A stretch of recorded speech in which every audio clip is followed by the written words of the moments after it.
Maharashtra news one, नवा दिवस नवी बातमी. नमस्कार, मी अप्पासाहेब माळी. आपण पाहताय महाराष्ट्र न्यूज वन चॅनल.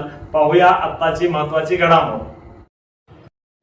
मोबाईलचे वाढते व्यसन आणि पुस्तकापासून दूर होत असलेली मुले हा सर्वाधिक चिंतेचा विषय ठरला आहे. मोबाईल आणि टीव्ही पाहण्याच्या अतिरेकामुळे दुष्परिणामही जाणवू लागले आहेत. अभ्यासावर परिणाम होऊ लागला आहे.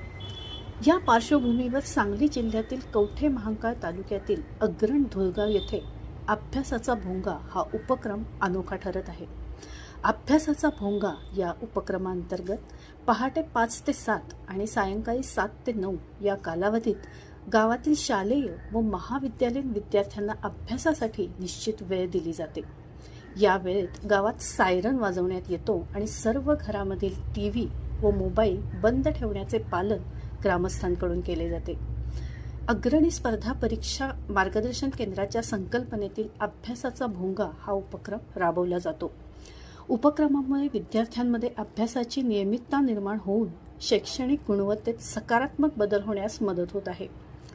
कोविड काळात ऑनलाईन शिक्षणामुळे विद्यार्थ्यांमध्ये वाढलेल्या मोबाईलच्या वापरावर अंकुश ठेवण्यासाठी ग्रामस्थांनी सर्वानुमते हा निर्णय घेतला. व्यापक जनजागृतीनंतर गावकऱ्यांनी या उपक्रमास उत्स्फूर्त प्रतिसाद दिला असून सकाळ सायंकाळ निश्चित 2 तास शांत वातावरणात विद्यार्थी अभ्यास करत आहेत. कुटुंबियांमधील संवाद वाढण्यासही या उपक्रमाने हातभार लावला आहे. अग्रण धुळगाव गावातील आजी व माजी सैनिकांनीही या उपक्रमास हातभार लावला आहे. गावातील प्रत्येक शिक्षकांनीही 30 ते 40 घरे वाटून घेतली आहेत. ते दररोज मुलांच्या घरी भेट देऊन ते अभ्यास करतात का याची पाहणी करून त्यांच्या काही अडचणी असतील तर त्या सोडवतात.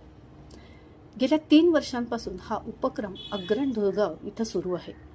सांगलीचे जिल्हाधिकारी अशोक काकडे यांनी आज प्रत्यक्ष पाहणी केली. या उपक्रमाचे जिल्हाधिकाऱ्यांनी कौतुक करत सर्व गावांनी अशा सामाजिक उपक्रमांची बजावणी करावी असे आवाहन केले. शैक्षणिक पर्यटन असलेले हे पहिले गाव आहे. सर्वांनी या गावास भेट देऊन त्याची सत्यता पाहावी. सरपंच, ग्रामपंचायत सदस्य, ग्रामस्थ, शिक्षक, आजी व माजी सैनिक या सर्वांचं कौतुक करून त्यांना धन्यवाद दिले. हा उपक्रम जिल्ह्यातच नव्हे तर संपूर्ण राज्यात जावा अशी अपेक्षा त्यांनी व्यक्त केली. त्यांनी गावातील काही भागात घरोघरी भेट देऊन मुलांशी ग्रामस्थांशी संवाद साधला. तसेच अग्रणी स्पर्धा परीक्षा मार्गदर्शन केंद्र येथे भेट दिली. या पाहणी दरम्यान मिरज उपविभागीय अधिकारी उत्तम दिघे, तहसील